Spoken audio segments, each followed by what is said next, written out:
Hey guys, I got a new toy today. I was at the store and they had PSPgo on sale for 60 bucks. Of course, this one is used, but you wouldn't really be able to tell based on the condition that it's in. The screen is perfect, etc. But I wanted to go ahead and give this a quick review.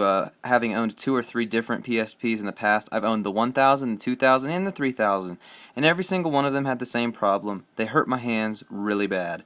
I don't know if it's just the way that I'm holding it or what's going on, but the regular PSP was too wide, the L and R buttons were in a weird place, and all this junk. So I said, you know what? I need a portable gaming console. I don't have one here right now, so I went ahead and picked this up. There's Laura Croft looking at us right now. But the screen is really nice. It's about the size of an iPhone screen, maybe a little bit smaller. Um, of course, I couldn't afford the Vita, so I wanted to get something better than a DS, but not as good as a Vita, so I went with the PSP.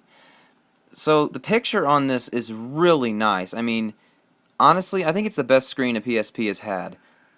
You don't see those bars of LEDs or whatever the heck was going on with the other models of the PSP. This one is really nice. It looks like they've maintained the aspect ratio and everything. They just made it a little bit smaller.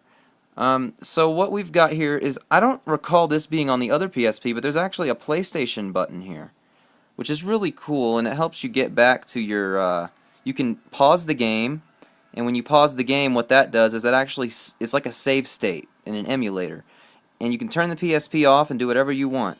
And when you turn it back on, you can hit resume, and it'll resume in the game you're in, right where you left off.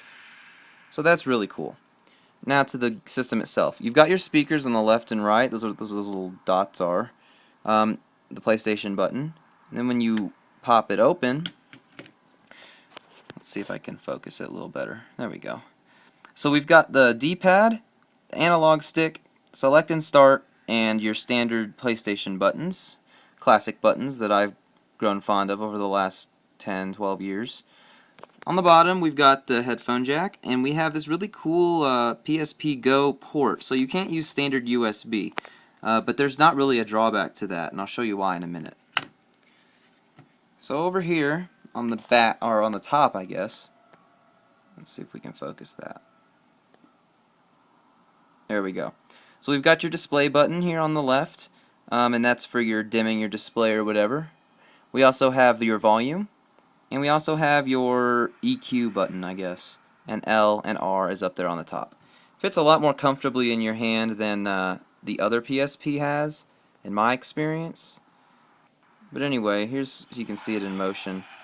It is really nice. I mean, the capabilities of this device are really cool. I really like it. I know the PSP came out a long time ago, but this model is the best model of PSP I've ever seen. Oh god, I'm about to die. Cool. Let's go ahead and pause that. Okay, so you probably noticed there is no UMD thing on here. That is right. They ditched physical media in place of putting in the downloadable content, which is where I think all game consoles are going to go. I don't have a problem with it because, you know, I didn't really get this console to play UMDs with. You can figure out what I mean by that. Anyway, this is the charger that came with it. It's the coolest portable console charger I've ever seen. You know, you might think I'm flaunting something that isn't a big deal, but I think it's cool. So it's like an iPod charger because you can plug in your USB into the charger. That's right, it came with it. I've found that data speeds on this are a lot faster than they were on the other USB enabled device for the PSP, the other connector. I'm trying to plug that back in one-handed there. And then the other end of that looks like this.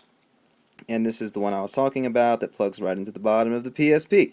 So anyway, I'm very happy with this. It's the best portable console I've ever owned. I have spent so much time on this since I got it. I've sat down and played this longer than I've sat down and played a console game for a while. I've got Tomb Raider. I also have Burnout. That's really fun. So anyway, I just wanted to show you guys my new toy, and I do recommend getting one if you're thinking about getting a PSP. Now's the time to do it. I got this for 60 bucks at Entertain Mart here in Colorado. I think you can get them at GameStop for like 99 bucks, and it is definitely worth it, especially if you're into homebrew and all that stuff. So Pokemon on widescreen, yeah, it's going to be awesome. So anyway, I just wanted to show you guys this, and I'm going to be getting a component cable so I can play it on my 3D PlayStation display.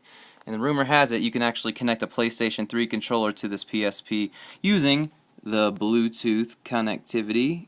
Oh yeah, so I can't wait to try that. I'll review that when I get it. Anyway, peace out, see you guys, and you have a wonderful day. Goodbye.